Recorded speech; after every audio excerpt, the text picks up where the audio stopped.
Hey everybody, Skinny K again, and I wanted to talk about a obscure, okay, um, slasher movie from 1975, directed by Chris Robinson. Now, this movie never saw the light of day.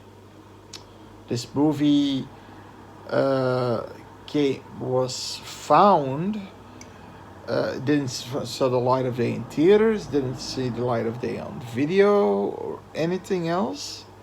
And in 2017, they found somewhere a shelved print of this movie, and they decided to put it on Blu-ray by Garage House Videos or something. I think that was the company. So this movie came out in 2017, a slasher movie from 1975. Now the poster of this movie actually was that came that they wanted to release with it was pretty creepy and gory actually. Uh, I mean, look at it. Look at it. It's a guy standing on the edge of a dock, what looks like a mongoloid, like this big ass guy, and has what I thought was a weapon, but has a fucking severed arm in his hand with all the blood trail, and I mean it looked cool. But it's basically actually a movie like, and then there were none. What's that movie from Agatha Christie? I'm not sure. You know, when somebody, all these wealthy people here in this case, the same. They go to this mansion, the owner doesn't show up, and everybody's getting knocked off one by one. Same deal here.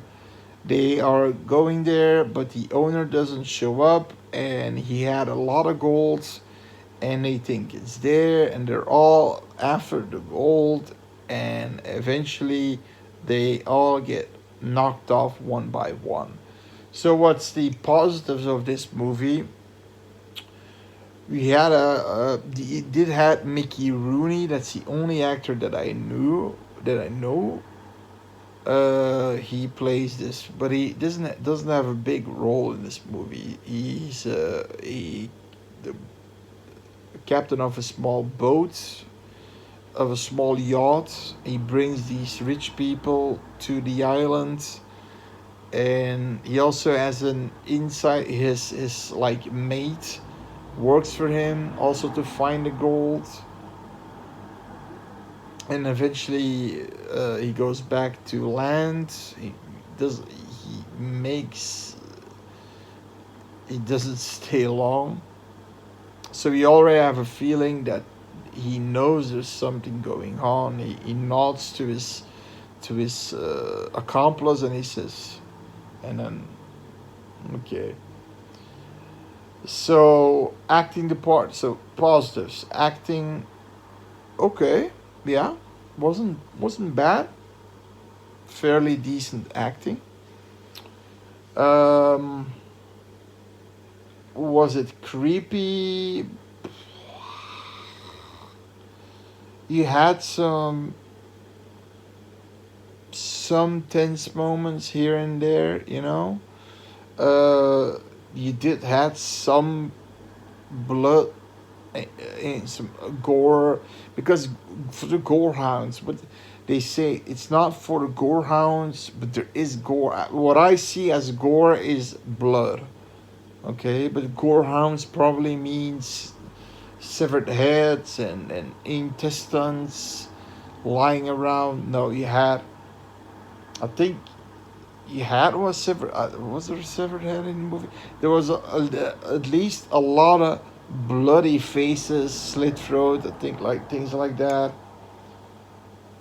I think there was one beheading, but that's a lot. It's a movie from 1975, the time Jaws came out.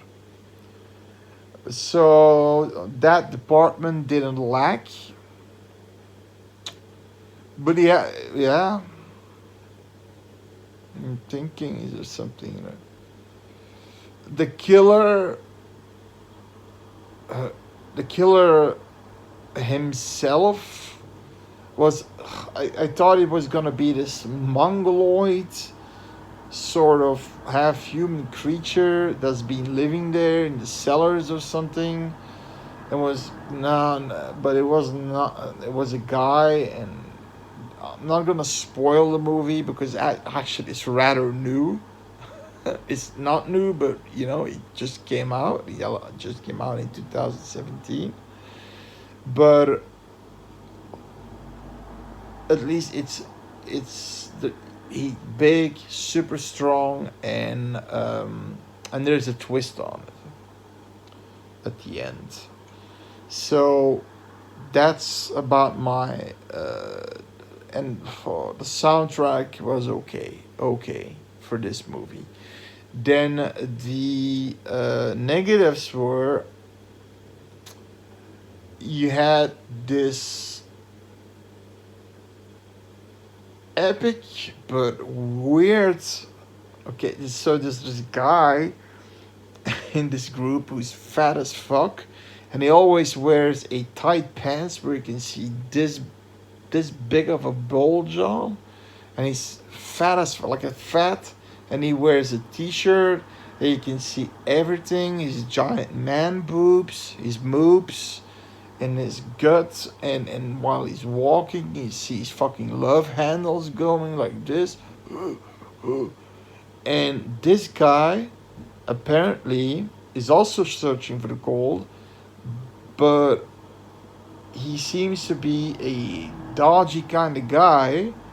And two, you have okay, the thing at that point you have about so with dodgy guy you have about four survivors, 4 or 5 survivors. I'm not sure. At least 2 guys, 3 guys with the fat fuck, and then two women. And the so the one of these guys can perform karate or something, but he's fighting with the guy in the fat fuck can do karate and kung fu. He's doing like he kicks and all. I mean, like he's a manatee fuck, fat fuck, and he's running away, and the other guy always gets beaten, thrown to the canvas, sort of, to say the least. He goes, but he always keeps going after him, and then they're having hiya, hiya. It's a little bit. It's like Bruce Lee fighting the Michelin guy, the Michelin tire guy, and he's and he's always winning. That's a fact. He's better than him, more agile. And then their death is weird. Their deaths are weird. They both get pushed. So they're on in the stable now. He goes up where the usually the hay bales are kept, and the other guy follows. So he's fighting the fat ninja lord, and the guy. I mean the suddenly they both it looks like they get pushed off, and the fat fuck lands on the other guy, and he's like, oh, dead. Oh, what a stupid scene was that. Why? First of all, extremely long. Okay, it's not. There's nothing wrong with a fat person that can fight, but the way he fought, it was so stupid. With his legs so wooden, stiffly. Oh yeah, and the guy was fighting him looked like a legit karate, black belt, and he was doing good moves, and but he always got caught. So yeah, that was just weird as fuck. So that's what. Also, this, like I said, this movie has been done before. Like I said, when and then there were none. It's been done multiple times before. This movie. I'm not seeing any unique. Uh, there's always a killer, but usually the killer is someone from the group, and in this case, it wasn't. Or it was and it wasn't. One of the killer is has uh, a partnership with one of the people there. Yeah, that's the only spoiler I'm gonna give. And like I said, the negative is just a guy finding this fat fuck. It's laughable. It's laughable. But in any case, that's the Ripper. Uh, I, I think you can find it now free on YouTube. So yeah, go take a look. See you later.